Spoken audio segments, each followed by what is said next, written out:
Assalamualaikum warahmatullahi wabarakatuh. Waalaikumsalam warahmatullahi wabarakatuh. Selamat datang di podcast kami, podcast Ngumbara.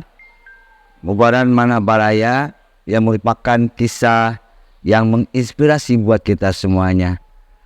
Baraya Ngumbara, pada kesempatan ini alhamdulillah kita kedatangan narasumber kita yang merupakan tokoh dari lingkungan kita, yang insya Allah kita akan sama-sama mengeksplorasi sejarah kehidupan beliau yang sangat luar biasa.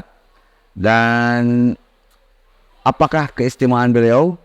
Kita akan tanya-tanya beliau ini dalam segi kehidupannya ataupun perjalanannya, yang mudah-mudahan bisa menjadi motivasi buat kita semuanya. Beliau ini adalah seorang tokoh yang bernama Kiai Haji Asmad Mansur MA, yang beralamatkan di Cikiwul, Kelurahan Cikiwul, Kecamatan Bantar Gebang, Kota Bekasi. Mari kita langsung menyapa beliau. Assalamualaikum Pak Haji. Waalaikumsalam warahmatullahi wabarakatuh.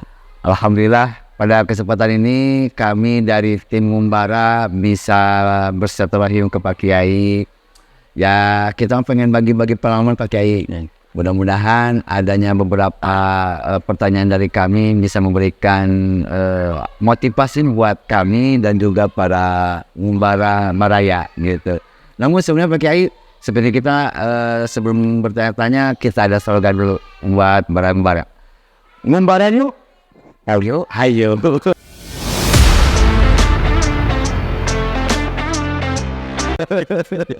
Alhamdulillah, Pak Kiai luar biasa. Baik, dalam hal ini sebelum kita bertanya yang pertama, Pak Kiai mungkin bisa terbesit dalam pikiran Pak Kiai, Ngumbara itu apa sih Pak Kiai? Ini Pak Kiai itu, Pak. Assalamualaikum warahmatullahi wabarakatuh. Waalaikumsalam warahmatullahi wabarakatuh. Kalau saya ditanya soal Ngumbara, ya mungkin akan beda interpretasi. Cara penafsiran orang mungkin berbeda. Iya. Jadi saya juga agak susah nyebutnya gitu. Menurut saya mah Ngumbara itu ya jalan-jalan ke tempat yang jauh itu. Jadi itulah Ngumbara. Ya keluar dari kampung halaman, keluar dari rumah, kemana-mana aprak-aprakan, itu Ngumbara. Iya betul Pak Kiai. Itu menurut Jadi, saya. apa namanya, dari desa lain ke desa ke sini ke desa lain gitu, yang dari satu desa ke desa yang lain. Iya gitu. Itu Ngumbara, emang betul. Nah makanya kami sengaja bikin podcast Ngumbara ini, di samping untuk memahami apa itu sih Ngumbara, pentingnya apa. Ternyata banyak pelajaran juga Pak Kiai ya kalau dari Ngumbara, dari satu tempat ke tempat yang lain, sehingga kami bisa memberikan beberapa kekuatan atau beberapa pembelajaran buat Baraya Ngumbara, sehingga kita bikin Ngumbara ini Ngubaran Mana Baraya gitu Pak Kiai. Mudah-mudahan. Baik Pak Kiai, mohon maaf sebelumnya, barangkali kali ini kami minta sedikit waktunya dan juga ilmunya dari Pak Kiai sebelum nanti istilahnya bertanya kepada yang lain. Paling utama itu sebenarnya awal Pak Kiai sebelum menginjak sekarang ini, mungkin kan punya masalah muda ya, masalah wajah. Barangkali sedikit memberikan kisahnya kepada saya dan Baraya Ngumbara. Dulu sekitar tahun 1975 gitu ya. Orang dulu itu nggak tahu lahir tahun berapa, tanggal berapa. Yang jelasnya KTP sekarang itu tembakan. Ya nembak ya. Kira-kira rata-rata begitu. Saya juga lahirnya nggak tahu jelasnya tahun berapa. Cuma di KTP saya tanggal 8 bulan 2 tahun 1964. Tapi perkiraan saya juga mungkin lebih dari itu. Mungkin 62, mungkin 63 gitu. Kalau orang tua dulu mah nggak ini kali. Ditembak aja. Nah sekitar tahun 1975 saya lulus SD. Nah biasanya kalau orang Cikiwul itu pagi sekolah dasar, terus sore kira-kira jam 1 atau jam 2 dia sekolah lagi, namanya madrasah. Iya. Sekolah madrasah, atau orang bilang sekolah sore gitu. Padahal isinya madrasah. Nah itu rata-rata orang Cikiwul sini ya, mungkin Kecamatan Bantar Gebang itulah. Nah termasuk saya begitu di dalamnya. Iya. Lulus dari tahun 75, nah nggak langsung kemana-mana tuh, cuma saya harus menamatkan madrasah dulu 1 tahun lagi. Iya. Jadi begitu tahun 76 baru lulus madrasah, nah barulah kata orang tua, ayo dah pesantren gitu pada tahun itu. Dan Dia sama madrasah beda tingkat Pak itu ya? beda karena ini tuh sekolahnya SD dulu masuk, nanti setahun kemudian baru saya masuk madrasah. Gitu. Itu faktor sengaja apa memang begitu Pak? Nggak sengaja, cuma kejadiannya kayak begitu. Gitu. Paksa hari ya Pak? Dulu Cikibul kan emang susah madrasah, susah. Ya saya sekolah juga ke Bantar Gebang tuh madrasahnya. Bantar. Kadang jalan kaki, kadang bawa sepeda. Kalau jalan kaki itu rame-rame ya terasa nggak capek walaupun agak jauh. Iya. Dan itu berjalan sekitar kurang lebih 6 tahun dan Iya. ya semua rata-rata begitu. Nah lulus itu baru kata orang tua yuk pesantren. Ya. Saya nggak menjawab antara iya dan tidak, antara hayu jeung henteu. Iya. Lalu masih bingung kali ya. Masih bingung. Cuma sebelum itu ada teman-teman dari sini sekitar 7 orang tuh yang berangkat mondok kemana tuh, ke daerah Purwakarta, tepatnya di Sempur Pleren. Pleren yang sampai sekarang ya masih ada sana. Sudah almarhum semua pada waktu saya di sana juga udah angkatan kedua, kalau itu udah sepuh banget itu. Nah cuma nggak lama, masuk kurang lebih 8 bulan. Karena yang duluan dari saya juga satu persatu memundurkan diri, mungkin berhenti, ada yang ya pokoknya begitulah. Iya. Termasuk saya paling belakang. Saya pikir rasanya kayaknya nggak enak nih mondok sendirian gitu, udah jauh gitu. Iya. Dan orang tua saya pada waktu itu jualan perabotan dapur kayak bakul, buboko kayak gitu. Oh iya. Nah itu kebetulan jualannya ke sono. Kalau orang bilang sih daerah hilir. Hilir itu ke utara itu daerah Bogor Penggarutan, terus Buni, termasuk Gambus. Nah kalau ngirim duit ke saya dari tempat dagangan, tempat jualan ke sana ke sono. Kirim duit tuh ke Pleren. Lewat apa dulu sih Pak? Nah itu sama, naik mobil juga, naik ya angkutan umum. Cuma karena habis dagang jadi pakai topi tudung, nggak perlu sini bilang tudung, terus bawa pikulan lagi kan makanan. Iya habis dagang bukan dari rumah, mulainya dari tempat dagang. Nah berjalan 8 bulan saya hengkang juga di sana karena sendirian nggak betah itu. Ceritanya pindah ke mana? Ke Sukabumi, tepatnya di Cicurug Sadamukti. Sadamukti Cicurug ya. Saya masuk waktu itu kelas 5 kali ya. Kelas 5 tuh. Karena di sana masih sistem kayak SD gitu, 6 tahun. Oh 6 tahun. Oh, saya masuk kelas 5. Kelas 4 kali. Soalnya saya 2 tahun di sana. Iya. 2 tahun di Cicurug, tamat. Nah, di bawah asuhan Mama Ajeng Anafandi dan Kiai Muhammad Sanusi. Iya. Nah, itu pun udah lulus di sana. Saya bingung mau kemana lulusinnya nih. Akhirnya ada teman dari Cigonggong. Oh iya. Memberikan petunjuk. Kata orang tuanya tuh pada waktu ngirim anaknya tuh, baiknya dari sini nih. Nah lanjut ke Bandung. Di mana tuh Bandung? Baitul Arqam. Kenapa harus ke sana? Karena di sana bahasa Arab. Sebab di sini kan bahasa Arab juga di Sadamukti itu. Jadi untuk melanjutkan bahasa itulah ke Bandung lah. Nah, saya cari sendiri nggak tahu saya tuh alamatnya di mana, harus naik mobil apa, nggak tahu. Yang jelas cuma tahu Baitul Arqam. Baitul Arqam itu di mana, Bandung mana, nggak tahu sama sekali. Jalan aja tuh. Itu ikut sama teman kali ya? Enggak sendiri. Enggak, saya sendiri. Oh gitu. Sendiri.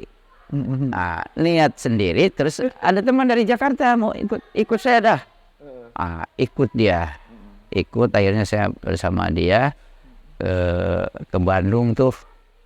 Jadi kurang lebih saya sampai di terminal dulu itu Cicahem. Cahem ya. Cicahem ada terminal kebun kelapa kan gitu. Iya. Nah di Cicahem itulah saya nanya, ada yang tahu nggak Baitul Arqam di mana? Nah tanya sih ini nggak tahu, ini nggak tahu. Akhirnya ada seorang kondektur angkot ini datang ke saya. Bapak mau kemana? Bukan bapak, adik ya. Adik mau kemana? Ya, adik mau kemana? Saya mau cari pesantren Baitul Arqam. Daerah mana ya? Oh iya daerah sana, Ciparai. Udah ikut mobil saya. Kebetulan saya emang trayeknya kebun kelapa Cicahem terus ke Majalaya. Majalaya itu kan lewat Ciparai. Ikutlah. Udah kira-kira jam 4 sore. Udah 4 jam sore, jam 4 sore saya turun di Ciparai. Kata konektor, nah Pak, Dek dari sini naik angkot lagi ke Lembur Awi. Ya. Masih naik angkot lagi. Itu iya berduaan tuh. Nah, akhirnya ya kalau sudah daerah sono supir kenek pada tahu semua. Saya Baitul Arqam, ya turunlah di depan gerbang Baitul Arqam. Nah, turun. Pada waktu itu kan emang waktu libur tuh. Iya. Nah, saya emang sengaja cari pesantrennya juga pada waktu libur. Dan di sana santri sudah pada pulang semua. Nah, ketemulah dengan salah seorang pimpinan di sana. Mungkin saya nggak sebutkan namanya gitu. Iya. Karena sudah malam, saya udah cerita banyak panjang lebar gitu. Saya ganti cerita saya mau masuk pesantren ini, terus persyaratannya apa, terus saya harus bagaimana. Saya lulusan dari Sada Mufti Cicurug yang sedikit banyak bahasa Arab ada gitu. Iya. Nah, diterimalah saya. Karena malam saya dilarang pulang oleh pihak yang menerima saya. Nah, Iya. jadi nginep saya 1 malam tuh. Itu pemberitahuan Pak? Belum, karena kantor juga sudah tutup. Oh iya. Datanya malam ya. Iya, kantor tutup. Bapak nginep di sini aja. Besok kantor buka. Bapak boleh tanya panjang lebar. Kalau saya urusan kantor nggak begitu paham. Nah, tapi ya, saya salah satu ya pendiri sini, pengajar sini. Cuma urusan kantor saya nggak paham. Oh, kata dia tidak. Di situ saya dikasih makan, kasih tempat tidur. Nah, yang jelas enak gitu. Nah, udah pagi, kira-kira jam 7.30 saya diperkenankan untuk ke kantor. Diterimalah oleh salah seorang pucuk pimpinan gitu, untuk pimpinan karena guru-guru juga sudah libur gitu. Jadi ada beliau namanya Kiai Haji Ali Imron. Oh gitu. Kiai Haji Ali Imron saya diterima. Saya dengan bawa modal nggak tahu saya harus ngomong apa. Yang jelas saya mau masuk pesantren di sini, ingin sekolah di sini. Nah, udah diterima ceritanya. Nanti Syawal tanggal sekian datang. Oh gitu. Itu Syawal datang. Ya kita dengan bawa persyaratan, rapot ada, ijazah juga ada. Rapot nggak ada, ijazah ada. Emang nggak ada rapotnya kalau di sana. Dulu ya. Tapi saya bawa itu lembaran hasil tes ujian. Hasil tes ujian semester saya bawa sendiri. Nah, nilainya lumayan bagus, paling minim 8, nilai 8 semua 8 9 10 8 9 10 gitu. Pelajaran ini 10, pelajaran ini 9 gitu. Alhamdulillah banyak nilainya ya. Diperiksalah di sana itu. Wah, ini Bapak nih Bapak lagi ini Ada yang begini gitu ya. kalau saya lihat nih pelajaran ini nggak terlalu susah, tapi nilainya 8, mestinya 10 gitu. Ya karena di sana sebelum sanawiyah ceritanya walaupun 6 tahun gitu, jadi tetap sanawiyah. Jadi mau masuk aliyah di sana di Bandung Baitul Arqam. Ternyata diterima di kelas 3 sanawiyah. Diterimanya kelas 3 sama. Nah, iya. Kata saya nggak apa-apa lah. Yang penting saya belajar di sini. Nasib Syawal kelas 3 sanawiyah. Nah terus berarti 1 tahun lulus kan ya? Iya. Nah, 1 tahun lulus Langsung. lulus dan saya nggak melanjutkan ke aliyahnya di sana. Cuma saya begitu dekat dengan kiainya, namanya Kiai Yusuf Salim Fakih. Almarhumlah Kiai Yusuf Salim Fakih pun begitu dekat dengan saya. Kenapa dekat saya? Itu kalau ngaji saya paling depan dan nggak ada santri yang bawa sorban tuh, cuma saya pakai sorban. Oh gitu. Tidak asal gitu. Nah, iya pakai sorban. Dan kalau yang ditanya tuh Kiai Yusuf itu kalau nanya bukan ke siapa-siapa, saya yang ditanya. Oh gitu. Beliau ngajarnya Yaqulu. Oh iya. Yaqulu kan sorop ya. Sorok. Nah, saya selalu bisa kalau ditanya. Di samping saya memang udah belajar bahasa Arab di sini kan. Iya. Di Sada Bukti itu memang bahasa Arab gitu. Nah, di sana saya juga jadi ngomong bahasa Arab. Di samping Yaqulu saya kalau ditanya lumayan lumayan lah. Lumayan ya. Ada paham gitu ya. Nah, jadi begitu saya agak dikenal, jadi dekatlah Kiai sama saya tuh. Oh iya. Karena ada kelebihan dari Bapak sehingga Pak Kiai itu punya rasa pandangan yang berbeda ya Pak. Ya, mungkin. Itu tatkala lagi ngajar gitu, ada beban nggak Pak kalau misalkan sistem Bapak dalam belajar diperhatiin sama guru itu, kan karena banyak takut ditanya. Nah, kalau dulu gimana Pak belajar itu? Saya kalau itu sih nggak ada beban itu, karena saya sudah siap sebenarnya. Kalau hari ini belajar, besok mau belajar lagi. Nih malam ini saya belajar untuk kemarin belajar apa nih? Saya perdalam terus. Jadi begitu nanti besok ada pertanyaan yang pelajaran kemarin, udah nanya aja udah.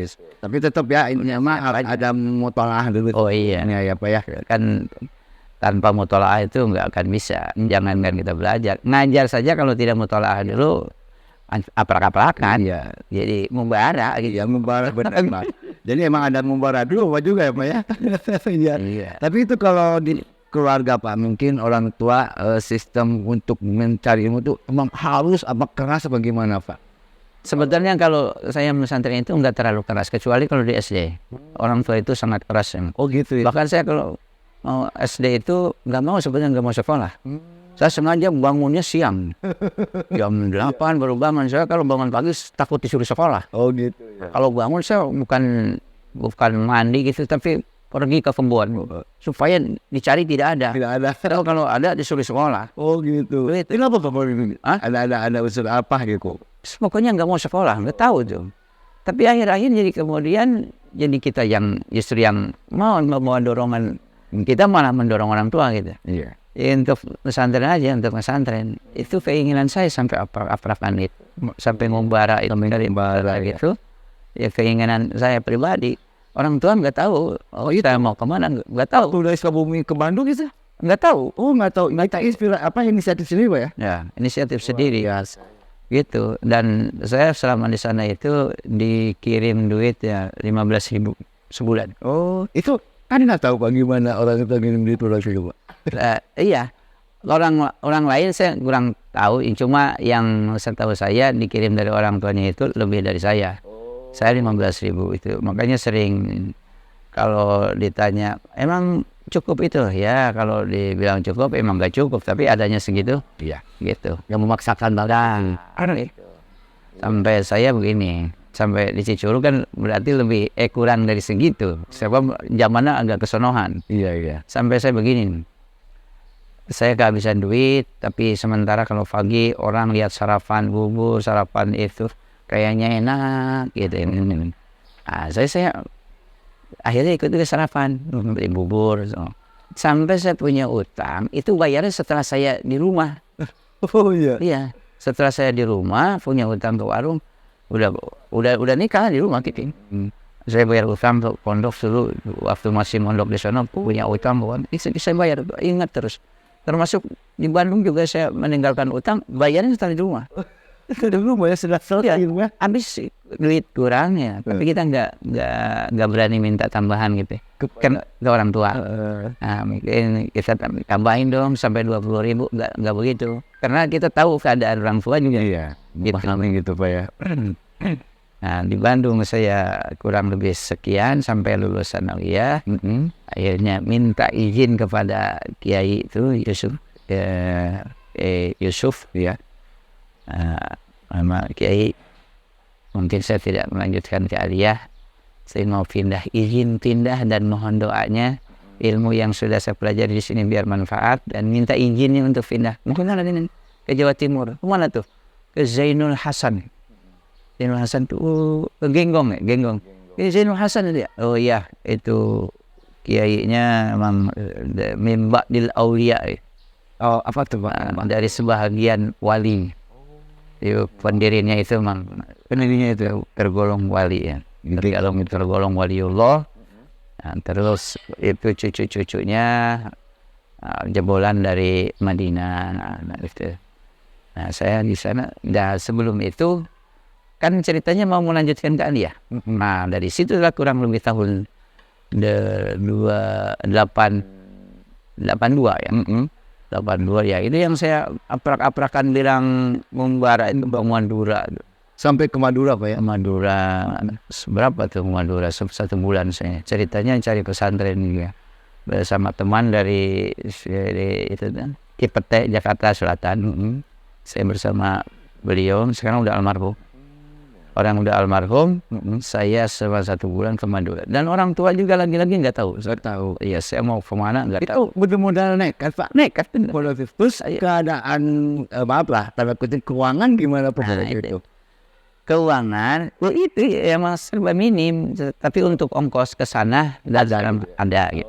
Iya. Ada sana. Nah, saya ceritanya memang mau cari pesantren di mana saya nanti betahnya. Jadi masuk pesantren, keluar pesantren, masuk ke pesantrennya. Saya datang malam di Madura itu di Pamekasan tempatnya, saya lupa lagi pesantrennya itu. Saya diterima oleh pimpinan pondok pesantren di sana dan udah malam kurang lebih jam 11. Tapi baiknya orang Madura itu. Yang sebelum saya berangkat ke Madura itu orang Madura kan nyawa celurit. Oh iya. Selama perjalanan saya takut, tapi ada orang bilang itu Pak, itu Dek, saya Pak lagi ya, itu Dek, celurit Madura itu akan keluar kalau pacarnya digoda. Ada sebab. Kalau nggak begitu ya nggak semata-mata ngeluarin celurit. Gitu. Tapi sepanjang situ saya ingat aja takut aja. Tapi was-was aja Pak. Was-was. Kan naik kapal tuh ya, nyebrang tuh naik kapal. Di kapalnya saya diem aja, nunduk aja, takut. Tapi jawab itu takut. Nah, sampailah di Bangkalan, terus naik mobil, nggak tahu arah kemana. Cuma saya ke supir itu antarkan saya ke pesantren mana aja yang lebih dekat dari sini. Nah, datanglah ke Pamekasan, pesantrennya lupa saya, datang nyampe jam 11. Saya diterima oleh pimpinan pesantren dan saya disuruh makan nasi jagung. Pertama kali saya makan nasi jagung di situ kan. Nah, tadi waktu belajar di SD itu katanya orang makanan Indonesia itu macam-macam, ada beras, ada sagu, ada jagung. Nah, disitulah saya tahu nasi jagung. Iya. Tapi bukan semata-mata jagung doang, nasi campur jagung. Oh iya, ada 2 kolaborasi ya. Makan sudah dijamu. Pas waktu mau subuh dibangunin, nggak ada tamu yang nggak bangun. Kita masih ngantuk banget juga harus bangun. Oh enggak, jendela tuh dipukulin, tok, bangun. Ya kita jadi ikut bangun karena kita tamu juga. Padahal masih ngantuk banget. Era perjalanan ya Pak. Iya, capek ngantuknya. Bangun saat subuh pagi jam 7 kita dijamu lagi, sarapan lagi. Nah, minta diantar ke pesantren lain, diantarlah ke namanya ada sampai Banyuanyar, Beta, terus Perinduan itu diantar sama orang sono dari salah satu pengurus pesantren. Itu orang Madura baiknya bukan main. Dan cerita saya naik beca, itu dia pakai sarungan ya, sarung. Saya udah diongkosin beca, turun dari beca dikasih duit lagi. Sama udah yang nganter saya. Itu baiknya orang Madura itu. Jadi nggak sesuai dengan apa yang saya bayangkan, takut. Iya, karena karakternya seram gitu ya Pak ya. Jadi kemana-mana pakai sarung, naik beca pakai sarung, ini tukang beca, sarung, macul di ladang pakai sarung, gitu. Jadi serba sarungan gitu. Waktu itu nggak ada bioskop di Madura, nggak ada. Kita mau cari hiburan tuh emang nggak Susah. Iya susah. Tapi emang pendidikan untuk agamanya lebih bagus. Oh iya, Madura itu nyohor. Itu berapa lama Pak di Madura itu? Saya selama 1 bulan. Jadi keluar pesantren, masuk pesantren, termasuk pesantren Parindoan Al Amin itu dulu sangat sederhana, itu salah satu cabang Gontor. Oh gitu. Dulu sederhananya begini, asrama sederhana, itu asrama nggak ada pintunya, jendela ada tapi daun jendelanya nggak ada. Jadi santri keluar masuk kadang bukan dari pintu tapi lewat jendela. Itu masih seperti itu. Nah, tapi pas tahun berapa saya ke sana lagi ziarah Wali Songo plus Madura, itu Parindoan, masya Allah pesantrennya bukan, asrama yang dulu sederhana permanen, masjid yang dulu bilik kali ya, bambu kan, kaca hitam, sudah permanen, bagus banget, pesat beneran. Jadi sekarang modern kayak gitu. Modern, emang cabang Gontor. Oh, itu di Madura, Pak? Di Madura. Selesai saya kurang lebih 2 hari itu. Lamanya saya di Bangkalan, di Holil. Oke, Holil, iya. Holil. Di Bangkalan. Nah, di situ memang ada tempat penginapannya. Saya tidur di situ. Kemudian teman saya kehilangan duit. Misalnya Kehilangan, udah duit sedikit hilang. Iya. Hilang. Di situ banget. Ya udah, jadi siang malam kita di situ ngaji, ziarah di situ. Ya udah aja kita berdoa aja kepada Allah. Iya. Sambil zikir berdoa kepada Allah nih, tunjukkan minta sana. Di situ ketemu orang ini. Ketemu orang yang Probolinggo itu. Oh, Probolinggo.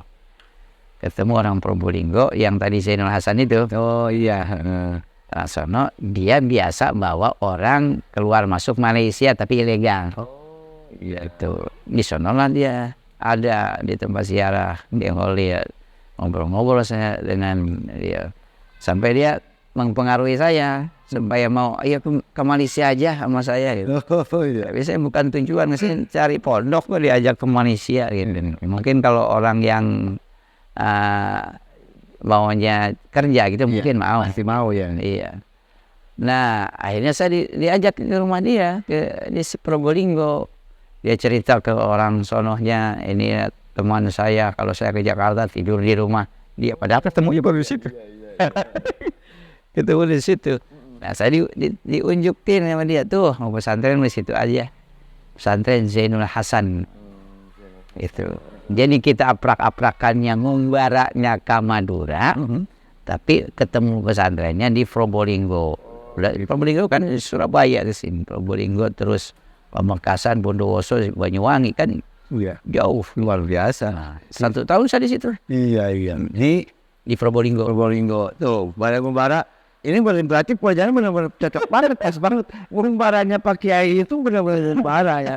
Dan ini dari berbagai macam perjalanan itu mungkin kalau dibilang kaki gua kapalin ya. Kalau jangan udah capek banget, makanya kan dalam hal Pak Kiai melihat berbagai macam perjalanan dari mulai Jawa terus ke Jawa Barat, Jawa Tengah ya. Iya. Terus ke Madura gitu. Itu yang endingnya gimana Pak? Endingnya, saya memang berjalan dari segala kekurangan soal biaya gitu, tapi hati yang membawa saya jadi kuat gitu, ya keinginan yang kuat. Sampai saya begini waktu di Sempur, itu mau masak nggak punya beras, duit mau beli nggak punya duit. Akhirnya ada teman saya, beras masih ada ya, beras kan harus ada lauk pauknya. Iya. Saya ya sampai gini nyari bawang bekas orang masak. Iya. Ketemu lah bawang, ada garamnya juga, ketemu bekas orang masak tuh, ada bawang, ada cabai. Situ udah dimasak aja di atas kastrol gitu. Gastrol ya. Nah, dimasak. Itu sampai begitu ya. Perihnya sampai begitu. Iya. Duit nggak ada, beras nggak ada gitu. Kalau kejadian zaman sekarang mah kayaknya udah Enggak, jauh banget. Kalau dulu kan yang masak, nggak ada yang kos-kosan juga beli kayak sekarang. nggak ada kantin Pak. Nggak ada boro-boro kan. Jangankan lampu listrik, lampu tempel minyak ya begitu. Sampai kalau mau belajar pun juga pencahayaan itu kadang mengganggu juga. Iya. Coba kalau di Sempur mandi enak, nggak harus nimba makanya tapi ke kali. Oh, langsung ibuinnya. Masalahnya ada Nggak harus nimba, nggak harus pakai saklar, nggak. Ya, cuma ke kali itu enak aja gitu ya. Nah, Oke. nah, itu ya yang disengkur begitu. Jadi sumpah dukanya, cintanya banyak lah. Kemudian 1 tahun saya di Probolinggo itu aliyah kelas 1 ya. Aliyah kelas 1. Mau naik kelas 2, saya juga sendiri juga, jadi nggak betah kan. Dia banyak nggak betahnya. Kalau sendirian itu bapak ya. ada orang Madura yang tinggal di Jakarta, yang mondok pesantren di Probolinggo tuh, tapi dia artis dangdut. Saya nggak sebutkan namanya. Ya, ada. Adanya gue di sono, dia pernah mondok di sono. Pas saya di sono, dia udah jadi artis di Jakarta, pernah datang ke sono. Itu ada artis Jakarta ini. Kalau orang sana, orang Probolinggo itu kalau ada artis di Jakarta tuh, kalau orang Jakarta udah kayaknya pengen banget ke Jakarta gitu orang sana. Karena liver kampungan jadi apalagi kalau ada artis, wah artis pengen digembrong kayak ini ya. Terus setelah 1 tahun naik kelas 2 pindah saya. Lagi-lagi diajak teman. Oh gitu. Yang sekarang udah 5 tahun. Saya pindah ke Lirboyo pada tahun 2084 ya. 85 deh. 85 ya. 85. Saya soalnya 4 tahun saya di sana di Lirboyo itu. Itu. Saya tes, masuk tes kan. Tes masuk, mau tes aliyah, tes bajuri. Kita bajuri, kita suruh baca kitab tuh. Kita baca aja sebisa-bisanya.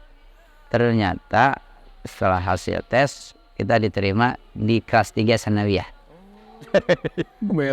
Tesnya aliyah, tapi diterima kelas 3 sanawiyah.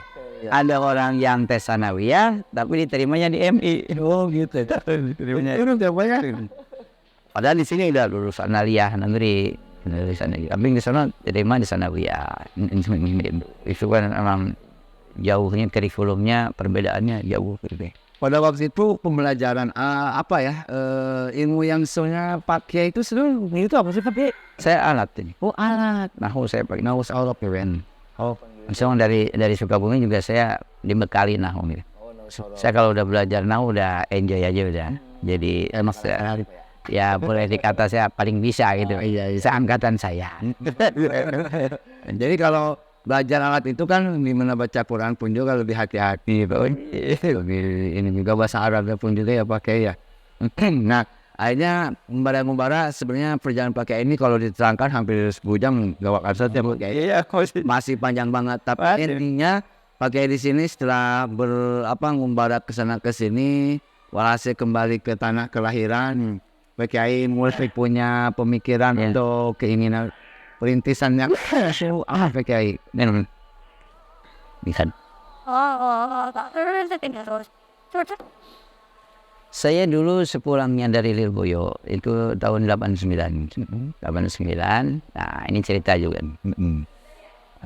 Di Lirboyo saya kalau di Bandung itu 15.000 kiriman.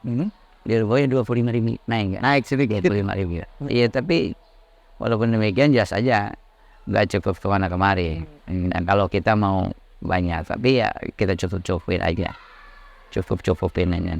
Ya itu ya kayak saya bilang kan, saya sering cari bekas makanan orang. Oh iya, itu udah yang konaah itu. Jadi yang penting mah ada gitu Pak ya. Iya. Tahun 89 saya keluar. Nah ceritanya 89 sebelum pulang ke rumah, pas puasa saya pasaran dulu di Cirebon. Oh Cirebon. Kitab kecil tuh ada, saya mungkin dapat 10 kitab, khatam semua. Oh berapa hari itu? Cuma 20 hari kan di situ. Iya ada sekitar lebihnya dari 10 kitab, tipis-tipisnya. Kayak kitab Tijan, Safina, terus Tankibul Kaul, banyak di Cirebon. Dan emang di Cirebon itu guru waktu di Lirboyo. Itu. Jadi ada ya namanya Mustahik. Mustahik kalau di sini mungkin wali kelas kalau gitu. Wali kelas saya tuh orang Cirebon. Nah, pas saya keluar, beliau juga keluar. Nah, beliau nikah. Terus tanggal malam 27 saya buka bersama di Pondok Labu. Buka bersama alumni Lirboyo. Ya, bukan alumni, jadi termasuk masih santri Lirboyo. Nanti sawal gue balik lagi kalau yang masih di sono. Nah, saya tanggal malam 27 buka bersama di sana di Pondok Labu, nginap, pulang malam 28 saya di rumah habis tarawih kan. Rumah kok banyak orang ya. Saya kan di musola itu kan. Iya. Nah, pulang kok banyak orang, mau pada kemana saya nanya, mau kemana? Ada salah satu guru saya di SD. Adik mau kemana pak? Bahkan mau nganterin kemana? Nganterin siapa? Lah nganterin itu kan mau nikah. Waduh, waktu itu pak, hampir saya nggak tahu mereka. Gitu ya. Malam 28 Ramadan. Nah, ini kata orang tua tuh, ayolah salin gitu. Ayo salin lah. Ayo salin kemana? Salin, wajib kan mau nikah. Itu gimana Pak Kiai? Ada sesuatu yang endol atau kaget? Iya, kalau kaget banget enggak, cuma kita kan sebelumnya udah ada hubungan gitu. Oh, tahu itu. Cuma kalau mau nikahin pada waktu itu saya nggak tahu. Gitu. Cuma Nggak tahu. kalau udah gitu Pak. Kalau memang kita katakan kalau kita pacaran memang pacaran. Cuma kalau mau nikah malam itu saya nggak tahu. Iya udah akhirnya udah kita salin pakai jas nikah malam 28 Ramadan.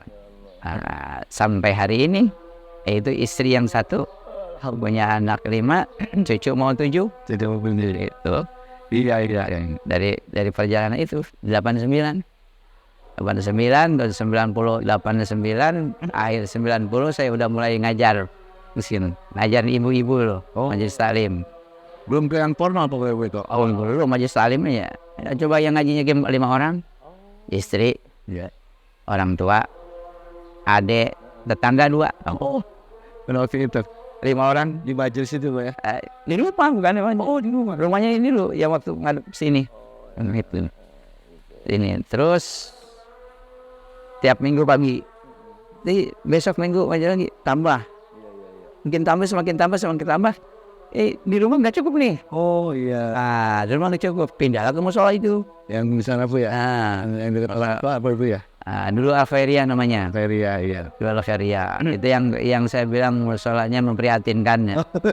Ya, kalau musim hujan kita di dalamnya takut ambruk. Oh iya. Kondisi yang Prihatin. bagus. Nah, tahun 92 direhab oleh orang tua, oleh Al-Walid. Rehab, agak maju ke lebih dekat jalan. Direhab, jadilah rehab pada waktu itu. Saya udah punya anak 1. Lalu waktu itu punya anak 1 tidak. Dan direhab kira-kira jalan 1 tahun. Tapi saya mesti jabatan juga. Jabatannya begini, saya pengen punya majelis taklim dekat rumah. Kan saya di sini rumah. Pengen majelis taklim di rumah. Akhirnya dari setiap minggu tuh ibu-ibu ada kotaknya nih. Dikumpulin. Ada 4 juta uang kas dari kotak ibu-ibu yang jalan. 4 juta. Nah ini kali buat modal bikin majelis taklim, saya ingin punya majelis taklim yang dekat rumah, bukan di musola gitu. Iya. 4 juta udah dikasihkan sama orang tua, beli batu kali, beli besi itu. Wow, waktu itu 4 juta udah gede banget ya. Udah gede banget. Dapat pasir juga, batu kali juga, bersih juga, berjalan. Nah, cuma rapat dulu sebelumnya. Saya mau bangun majelis taklim. Diundang para tokoh itu, termasuk Bapak Lurah pada waktu itu. Akhirnya timbul pada waktu itu dari masyarakat tuh ada yang nyumbang lantainya, nyumbang bata merah, nyumbang. Nanti saya mah kalau udah jadi mau itu aja listriknya. Iya. Itu terus Pak Lurah biarin semen saya sampai selesai. Alhamdulillah. Semen sampai selesai itu Pak Lurah. Lurah Njum pada waktu itu. Itu ya, apa yang bantu benar. Iya. dan itu banyak bahan material yang misterius datangnya. Ini pasti habis, semen habis, tiba-tiba besok ada. Iya. Kalau mungkin pada waktu itu Pak, Bapak udah memberikan beberapa metode pembelajaran di kalangan ibu dulu ya. Ibu, saya berjalan dari ibu. Itu pemahaman orang-orang Cikiwul pada tahun itu sebenarnya gimana Pak tentang agama itu? Ya minim. Mereka sebenarnya haus ilmu itu, ibu-ibu itu haus ilmu, cuma kemana saya harus sampai orang sini, sampai Majelis Salim itu ke Bantar Gebang. Kemang Kang Bakir, Oh iya. Haji Wisman pada waktu itu. Karena di sini nggak ada yang dekat seperti Nggak ada, iya. Nah, begitu kita pulang, buka Majelis Taklim, ternyata banyak. Oh iya. Sampai kotaknya kita duitnya kumpulin, dibangunlah Majelis Taklim itu. Nah, terus kemana kekurangannya? Begitu, jadi tiap hari itu ada aja yang nyumbang ini gitu. Sampai ini banyak. Padahal pada itu tuh masih pelajaran non formal ya, Iya. kayaknya apa ya, belum ke formal ya. Saya Dalam bentuk pemahaman pengajian biasa. saya baca itu Safinah itu. Oh Safi. Safinah itu aja saya baca, ya terangkan ke ibu-ibu begini cara ibadah gitu. Oh iya, itu modal saya. Terus malamnya bapak-bapak, nah Mulai ya. ya kalau jam 1 jam 2 tuh anak-anak, yang paginya di SD. Ya begitu. Madrasah. Ya madrasah juga. Sejak di musola juga udah ada madrasah tuh. Oh, iya. Banyak kata rumah alumni-alumni yang sekarang sudah jadi sarjana-sarjana itu dari madrasah ini. Yang ya ada yang sampai sekarang itu terus mengaku guru, ada juga yang cuek-cuek, biarin aja. Yang penting mereka sudah belajar, saya sudah memberikan ilmu pada. Karena itu keberkahan dari ilmu serangkai itu di situ Pak Waria Membara. Ya akhirnya yang saya perhatikan juga Pak Kiai ya, beliau itu setelah membara ke sana ke sini sampai sekarang ini, dari mulai belajar atau memberikan pembelajaran tentang pendidikan yang non formal atau yang bentuknya pengajian ibu-ibu, sampai sekarang ini udah terbangun SD apa ya? Ya, TK dulu ya Pak ya? TK. TK RA Pak? RA. Oh RA. Itu saya udah mulai bangun majelis taklim, tapi udah kasarnya kayak ini, titik tembok udah diaci tapi belum dicat. Gitu. Nah, jadi ini tahun ajaran baru nih, coba dulu gimana ya kita buka TK kali ya gitu. TK RA belum paham deh. Iya. TK iya buka coba aja gratis ya. Supaya banyak dulu gratis tuh. Pada waktu itu ada pikiran di TK itu Bapak terjun ngajar apa gimana Pak? Apa Iya, saya begini. Pertama kan madrasah. Madrasah pada tahun 94 itu datanglah pengawas dari Kecamatan Bantar Gebang. Yuk madrasahnya kita gabung dengan Departemen Agama, bukan Kemenag, dulu kan Departemen Agama. Saya bingung, gimana gabungnya ya? Saya bisa apa enggak gitu dengan Departemen Agama? Ya udah niatnya gabunglah. Jadi tiap bulan ada pertemuan tuh di madrasah, madrasah yang sudah gabung di Departemen Agama. Jadi pindah-pindah tiap bulan tuh. Ada di Bekasi Utara, terus bulan depannya di Bekasi Selatan. yang punya madrasah? Yang punya madrasah gitu termasuk.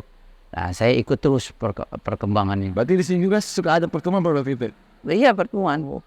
Nah, disitulah saya mulai berkembangnya. Jadi begitu saya ikut gabung dengan berkunjung ke madrasah orang, wah dia udah punya TK, terus ada punya MI, Bisa melihat pindah lagi punya SMP, pindah lagi punya sanawiyah. Nah disitulah timbul.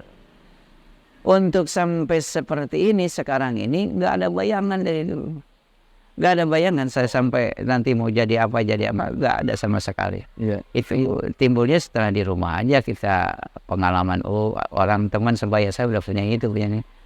Saya juga pengen itu jadi itulah saya dari ngalamun terus jadi nekat ya. Pengalaman Pak. Itu ya. Iya. Nekat Sebetulnya apa yang Bapak pikirkan itu sebenarnya sesuatu yang dibutuhkan oleh masyarakat muda kayaknya. Ya itu mungkin. Ya, jadi emang dukungan dari masyarakat juga, iya. Apalagi mungkin di sini tuh pengennya ada sebuah pendidikan yang formal tapi yang berkualitas ilmu agama yang tinggi. Makanya ini bahas sebenarnya pakai ini adalah salah satu tokoh agama pelopor pendidikan Islam di daerah Cikiwul yang udah mempunyai madrasahnya, sekolahnya dari mulai tingkat RA, SD sampai SMP. Insya Allah nih mau apa lagi nih Pak? Ya, rencana sih masih panjang banget. Apa Tetap SM, ya Pak, tidak akan berhenti ya Pak ya? apa SMK, mungkin yang jelas SMK gitu. SMK ya. Dan kedepannya saya ingin buka apa namanya, Iya. akademi perawat. Iya. Nah, itu namanya kan beda-beda. RA Al-Kolam, Oh iya, era apa? SD Ibnu Hajar, ini Ibnu Hajar. Iya. Terus Yayasan Al-Mansuriyah. Dulu Yayasan Miftahul Khair berubah namanya karena berdasarkan undang-undang baru. Dulu kan akte notaris itu hanya ditandatangani oleh Kejaksaan Negeri. Nah, sekarang harus diketahui Kemenkumham. Iya, iya, iya. Nah, berubahlah itu. Berubahnya dari Miftahul Khair ke Al-Mansuriyah itu pada tanggal 12 bulan 12 tahun 2012. Nah, Sekali tuh Pak. iya. Tanggal 12 bulan 12 tahun 2012. 2012 ini bisa Itu. tidak ingat ya Pak ya? Notaris Kenny Dewi Kaniawati nomor 4. Oh gitu ya. Yang dulu kantornya di Rawalumbu, sekarang pindah ke Rawapanjang. Iya. Itu selama Bapak menjalankan pendidikan dari mulai RA, SD sampai SMP ini, ada sih paling selentingan dari orang-orang yang merasa tersaingi. Ada nggak sih Pak sebenarnya dalam hal itu? Saya walau alam kalau itu ya. Ya kan kita kalau manusia itu begini. Yang senang sama kita banyak, yang nggak senang juga ada. Ada sih ya. Nah, cuma kita nggak tahu siapa ya. Cara mengatasinya gimana Pak Kiai kalau misalkan ada yang begitu? Nah, karena pengen yang membara ini mana yang tidak. Saya ini nggak tahu siapa yang nggak senang sama saya. Cuma kalau ada yang begitu ya saya dihadapi dengan santai aja. Betul aja Pak. Kita juga capek sendiri. Oh iya.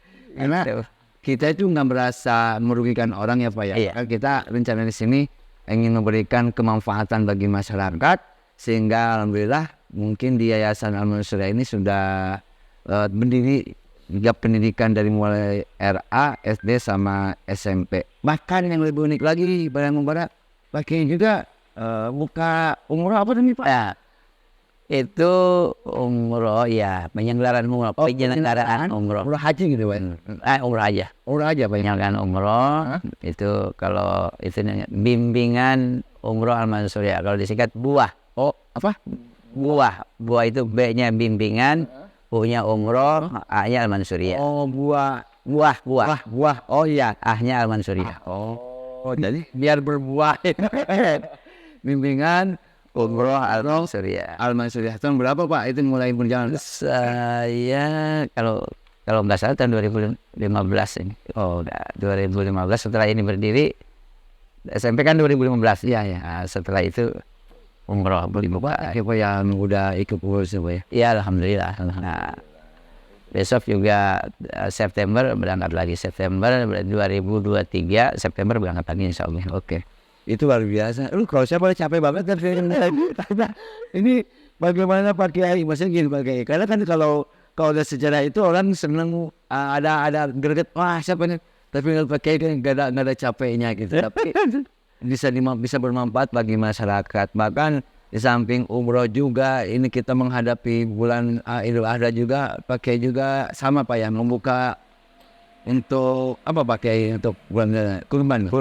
Oh. Menerima dan menyalurkan hewan kurban, daging kurban ya. Sama di sini ada ya. Sama. Insya Allah besok ada 3 atau sampai 4 sapi ya. Sapi yang sudah jelas 3 ekor sapi. Sudah berapa mulai dari dari dulu. Pak ya Pak? Dari dulu. Cuma dulu itu ada orang seininya. Jadi kalau sekarang ada yang koordinir kan. Yang koordinir artinya siapa yang mau korban, ayo kita bareng-bareng patungan kasar gitu ya. Kalau dulu mau perorangan. Per kakak itu ada yang bawa sapi ke sini, ada yang bawa kerbau. Kalau kambing mah itu kan ya biasa kadang orang tuh nggak niat mau korban tapi ada duit beli kambing gitu. Itu biasa. Sampai 4-5 sapi ya. Nyampe. Banyak berapa Pak di sini kurban? 4 ya. 4 ya. Itu algojonya Bapak langsung? Saya sendiri. Subhanallah. Bayangin jangan macam-macam Bapak Kiai ternyata ya. Itu luar biasa. Udah penyelenggara juga, algojonya juga, memotong juga sampai mungkin masyarakat pernah ikut semua ya di sini. Ya sekitar ini ikut panitia semua. Kita sih. Aduh, benar perjalanan capek sekali tapi Bayang Mubarak itulah sebuah pengorbanan beliau yang dimana dari awal dia sejarahnya dalam mencari ilmu itu beda zaman sekarang, lebih banyak kurangnya kelihatan sama saya dulu. Dia sampai namanya nyari bawang bekas orang masak, nyari beras dikasih gitu. Terus dia nggak berani minta sama apa ya orang tua. Padahal mah kalau minta saya dikasih Pak Kiai ya. Ya mungkin dikasih, cuma kita kan tahu kondisi orang tua, tahu sendiri kondisi orang tua. Karena Pak Kiai juga mungkin punya pikirannya keluarga itu cuman bukannya Pak Kiai punya saudara juga, mungkin ada banyak pada itu ya. Banyak, ada kan saya 7 bersaudara. Oh, tinggal saudara. Semua 8, yang 1 meninggal sejak kecil. Oh, gitu. Itu adik saya, adik kandung sendiri. Setelah saya dia meninggal. Masih kecil. Jadi banyak pada waktu Pak Kiai mau pesantren, tapi Pak Kiai terpikir ada masih banyak yang mau sekolah gitu ya, mungkin ini jadi. Tapi waktu itu saya belum kepikiran itu. Oh gitu. Belum kepikiran itu. Yang jelas kalau teman-teman di asrama di Kobong itu ngomongnya begini. Kalau orang nih ada keberuntungannya begini, kadang orang tua mau mondokin anak, anaknya nggak mau. Mau, iya betul Pak. Ada anaknya yang mau mondok, orang tua kurang biaya gitu. Iya betul. Nah itu banyak kan. Iya. Yang ada kedua-duanya itu jarang. Artinya anaknya mau mondok, di samping orang tua biaya ada. Iya. Itu jarang yang begitu. Itu. Tapi yang kebanyakan anaknya lebih keyeng ketimbang ongkos. Nah, Biasin ongkos pas-pasan, tapi anak yang keyeng. nah, gitu. Ini zaman sekarang itu kadang untuk mencari solusinya itu emang agak susah. Kalau dulu dalam perjalanan Pak Kiai itu ternyata tatkala melihat Pak Kiai dengan istiqomahnya, yakin dengan duit walaupun nggak megang tetap bisa ngaji, pasti ada ya bantuannya Pak Kiai dulu juga ya. Sampai sekarang pun mungkin udah pasti ketentuannya kalau kita mau nyari ilmu pasti ada jalan ya Pak Kiai gitu. Dulu saya kalau setiap mau mondok, hari pagi memondok, yang saya soan dulu ke saudara-saudara, ke uwa, bibi, dia suka ngongkosan. Oh, Kan ngosan kasih duit, ada yang 10.000 gitu. oh iya. Itu Kalau mau berangkat gitu. nah itu ada tambahan jadinya. Iya. Mereka bilang ini buat tambahan beli es, katanya gitu. Cuma ini saya ini sebenarnya Pak ya. Bahasanya gitu. Tapi ada yang saudara bukan. Ya Itu begitu ketemu di jalan kita mondok ngasih juga, ada yang mirip. luar biasa. Iya. Berarti sebenarnya intinya mah dalam mencari ilmu itu tidak boleh ada pantang menyerah ya Pak Kiai. Iya, nggak boleh. Insya Allah. Ini hasilnya nih Pak Balai Mubarak. Saya nggak tahu ternyata perjalanan Pak Kiai itu dari mulai dia pesantren sampai ya apa adanya. Bahkan nikah pun juga luar biasa nikahnya sampai kaget begitu. Tapi alhamdulillah Allah berikan sebuah jawaban di mana Pak Kiai hadir di Cikiwul ini. Salah satunya ya tidak hanya berjuang di dalam mencari ilmu, ternyata Pak Kiai pun juga dibutuhkan oleh masyarakat sini. Mau tidak mau harus bikin ini. Ternyata alhamdulillah Pak ya, bisa sinkron dengan keinginan masyarakat di sini ya Pak Kiai ya. Dulu ada orang bilang, saya nggak sebut namanya, gitu saya pulang mondok, bangun majelis taklim, ada orang katanya mimpi begini. Itu saya mimpi di depan rumah saya, katanya ada bulan turun. Iya, ada bulan turun, tapi saya nggak menanggapi seperti apa gitu. Saya ditanggapi santai aja itu. Ya, saya cuma husnuzon, mudah-mudahan itu baik. Ya, gitu aja. Ya, tapi sih emang secara perjalanan itu udah lama Pak ya, mimpinya ya. Udah. Nah ini bulannya udah ketahuan Pak. Ya artinya bisa mungkin untuk SD udah banyak yang diluluskan Pak ya. Sekarang kan angkatan yang ke-15. Oh 15 ya. Angkatan 15 kemarin. Kalau yang SMP angkatannya Angkatan yang ke-7 ya. Kelima. Oh iya. Angkatan kelima berarti wah luar biasa. Itu intinya Pak yang dari saya ini. Intinya setelah Bapak membuat sebuah yayasan ini, yang terbetis dalam Bapak itu pengennya punya anak didik itu gimana gitu. Terus apa yang mau ini? Mungkin ini saya ingin punya adik. Sebenarnya saya tidak ingin mendidik anak didik itu setengah-setengah. Saya ingin full semuanya. Artinya apa yang dibutuhkan oleh anak, dibutuhkan oleh masyarakat, masa kini dan masa akan datang itu sudah terpenuhi di sini semua. Pengennya begitu. Tapi ternyata keinginan itu memang ya kita memang kalau jalan itu tertatih-tatih. Kita kalau mau sampai ke sana juga harus membara heula. Iya, itu step by step mah. Iya. Baru sampai ke ujung. Iya. Habis membara baru sampai ke ujung. Iya, benar. Tergantung di perjalanan pada waktu membara gitu kena sandungan apa enggak. Ya. Nah itu. Rintangannya gimana gitu? Jadi sebenarnya saya nggak ingin setengah-setengah itu mendidik anak itu, ingin full semua. Nih kalau maunya nih di sekolah nih dibutuhkan kalau SMP nih Anda harus ada lab bahasa, lab IPA, lab biologi, apalagi lab komputer. Inginnya itu punya seperti itu. Nah tapi saya cuma bisa hanya sekedar punya tempat untuk anak didik duduk aja dulu, tenang dulu dah gitu ya, Dan belajar gitu. nah, sebatas lokal dulu untuk supaya bisa kondusif belajar gitu aja. Nah, untuk ke sana bukan tidak ingin itu mungkin satu saat ya, mungkin kalau nggak saya nanti anak saya. Oh, iya. Kalau nggak anak saya mungkin cucu gitu ya. Itu mungkin generasi dulu. Iya. Kalau saya mungkin mengingat umur yang sekarang juga sudah kepala 5 hampir kepala 6 gitu ya. Tapi insya Allah untuk bangunan ini mau saya lanjut. Ini Pasti akan ada ya Pak ya? insya Allah ini ingin saya ini di atas ini ada 3 tingkat lagi, berarti ini berdiri gedung 4 lantai gitu. Letter L ke sono. Iya. Nah, letter L. Nah itu udah ada di sini. Gitu. Cuma tinggal berjalan. Jadi buat menggunakan fasilitas prasarana buat SMP gitu, terus nanti buat SMA-nya ke depan. Nah ini rencana buat SMP, ini buat asrama santri. Oh iya, pondok ya, pondok nanti kan. Insya Allah. Mudah-mudahan Pak Kiai apa yang Pak Kiai cita-citakan sebenarnya sih, kalau menurut saya mah udah kelihatan bulannya. Ini kelihatan banget. Ini Pak Kiai sudah memberikan sebuah kemudahan bagi masyarakat ya. Daripada kadang-kadang kan kalau mondok jauh, kadang-kadang orang sekarang melangkah lah bahasanya Pak dan sebagainya. Tapi mudah-mudahan untuk di Cikiwul ini ya SD ini Pak ya, SD Nur Hanjar ya. Iya. Berarti SD cuma yang di sini yang di Cikiwul ya Pak ya. Ada selain ini ada lagi. Ada ya. Maksudnya di Cikiwul maksudnya? Iya. Ada itu SD Islam Cikiwul tuh. Oh, Alhamdulillah. Alhamdulillah dulu. Kalau SMP Islam baru di sini. SMP Islam ada Al-Falah kan? Ada. Al-Falah. Jadi istilahnya biar memudahkan masyarakat itu jangan sampai ya orang yang nggak punya kendaraan untuk jauh bisa dekat itu Pak ya, datanya gitu. Yang insya Allah mudah-mudahan depannya bisa lebih lebih maju lagi. Iya. Nah, Badan Membara, wah seru ya kalau dengerin sejarahnya ini Pak Kiai. Aduh saya capek kalau di Lalumpang udah cangkel ya Masih banyak. banyak nih. Oke, tapi karena waktu juga Pak Kiai dikarenakannya kita ini punya keinginan mudah-mudahan podcast kita ini bisa menjadi inspirasi para yang membara bisa menjawab apa yang sebenarnya sesuatu yang tidak mungkin itu bisa mungkin gitu lah. Ya. Kayak Pak Kiai tadi bilang mungkin nggak ya? Ternyata ya inilah dari hasil mimpi menjadi sebuah kayak di lapang gitu. Tapi ya itu yang disebut dengan idza ja'ana suwai, pertolongan Allah itu luar biasa. Kelihatan banget. Maka jangan jauhi guru kita.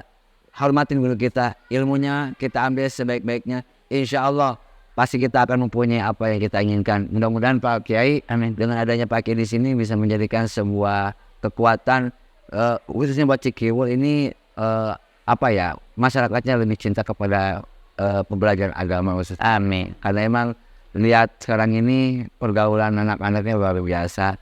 Mungkin terakhir Pak Kiai ini sedikit motivasi bagi para yang membara dari Pak Kiai, apa yang harus sebenarnya menghadapi, apalagi mungkin Pak Kiai bisa melihat situasi zaman sekarang, apa sih sebenarnya harus kita lakukan dengan kondisi sekarang ini? Iya. Monggo Pak Kiai. Pertama untuk supaya kita kalau berdiri itu tegak ya, nggak goyah. Akidah nih, akidah ahli sunnah wal jamaah itu harus kita pegang. Saya ingat pesan guru.